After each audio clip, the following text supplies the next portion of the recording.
waad ku mahadsan tahay daawashadaada. Fadlan nagu taageer subscribe and like. Dhiirigelin ayay noo tahay.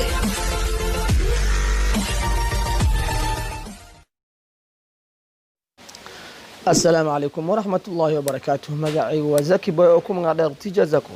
halka aad naga daawanaysaan waa barteena aan ku leenahay YouTube-ka ee Tijazako Official. maanta barnaamijkan waa qaybtii labaad ee sheekadii la magac baxday maxaa inaga qarsoon. haddii aad la socotay qaybtii koowaad ee sheekada maxaa inaga qarsoon, waxaan filaa inaad ka faa'iiday wax badan inkastoo sheekada nuxurkeedii dhiman yahay. haddana ku soo dhawow qaybtii labaad ee sheekada. sheekaduna sidan ayay u bilaabanaysaa.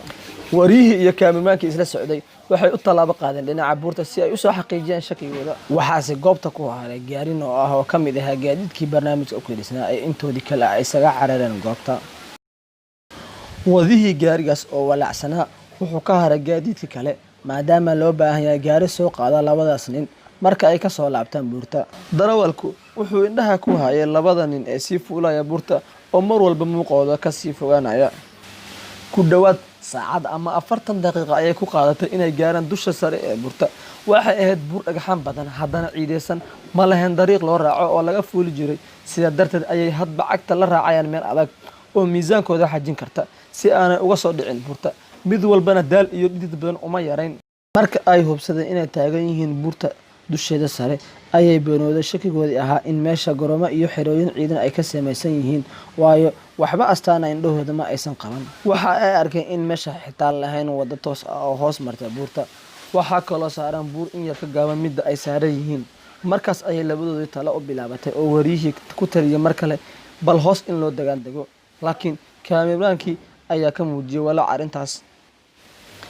aniga shaki igama jiro in diyaaradaha aan aragnay ee halkan ka soo kaceen saaxiib. waxaadna ogaataa garoon ma aha muhiim, waayo diyaaradaha helicopterska noocyo ka mid ah uma baahna garoon oo halka ay rabaan ayay ku degaan kana soo kacaan. tan kale xoogaa aan hoos u degno, waayo haddaba wax ma aragno, wax walba way naga fog yihiin. sidaa waxaa ku hadlay wariyihii oo saaxiibkiis la hadlayay. fikirkaas uu ka gadmay sawir qaadihii. kaamilmaankii wuxuu gadaal u eegayaa gaarigoodii oo si fog uga sii muuqanaya goortaas. inta aanay hoos u degin buurta ayay gacmaha kala hadleen darawalkii aan la hubin inuu arkayay. waxaase ujeedadoodu ahayd nasug, wax yar baan hoos u degaynaaye.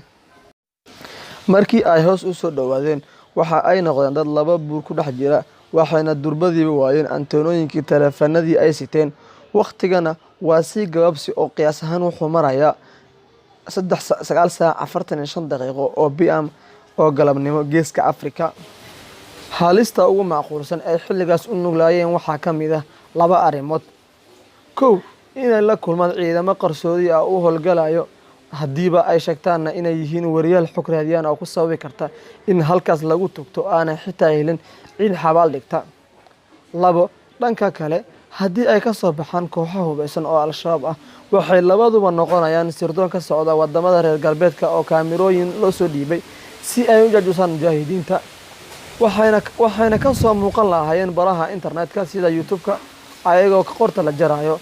labada arrimoodba waxaa suuragal ka dhigaya ugaarsiga iyo dagaalka labada dhinac, al-shabaab iyo ciidamada reer galbeedka sida joogto ah uga dhex mara dhulka ka baxsan magaalooyinka dhulka Soomaaliyeed. wariyaha iyo kaamilmaanka mid walba qalbiga uu ku hayo cabsida halista badan ee suuragalka ah ee aan hore u soo xusnay. haddana midka kale lama wadaagin arrintaasi. wax yar kadib kaamilmaankii ayaa arkay wax aad ula fog oo ula muuqday konteenar qaarka hoose loogu aasay dhulka. wuxuuna dusha ka taabtay saaxiibkiis wariyaha oo ka yara horeeyay, misna farta ugu tilmaamay. way wada arkeen, laakiin ninba wax ayuu ku tilmaamay. waxaase tashilaan u soo wada dhaqaaqeen dhinaca waxa ay uga muuqanayay. ayagoo dhinacyada eegaya waxa u muuqanaya waxay ku beeganayeen dhanka midig oo ay ka xiriiraan labada buurood. halkaas waxaa nooga iftiimay 3 su'aalood. midda koowaad, ma sax baa inay arkeen konteenar? haddii uu yahay, maxaa keeni kara ciladaas? 2, ma ahan konteenar ee waa dhismo kale? haddii uu dhismo yahay, maxaa loo keenay halkan, mise maxaa lagu qabanayaa dhismahaas? 3, ma gaarin wariyihii iyo kaamilmaankii goobtaas mise ma aysan gaarin goobtaasi? guntii iyo gunaanad barnaamijkeennii sheekadii la magacbaday maxaa inaga qarsoon saddexda su-aalood iyo jawaabahoodii waxaan ku eegi doonaa qaybta saddexaad ee sheekadii la magacbaxday maxaa inaga qarsoon. fiiro gaar ah, labada nin ee hadda aan ka sheekeynayo mid dalku ayuu ku sugan yahay oo waa naafo, midka kalena dalka uu ka cararay oo wuxuu u cararay wadamada shisheeye, mana la wadaagi doono halka uu ku sugan yahay sababo jira awgeed. fadlan si aad ula socoto sheekadan la soco qaybta saddexaad ee sheekadan. asalaamu calaykum waraxmatullaahi wabarakaatuh.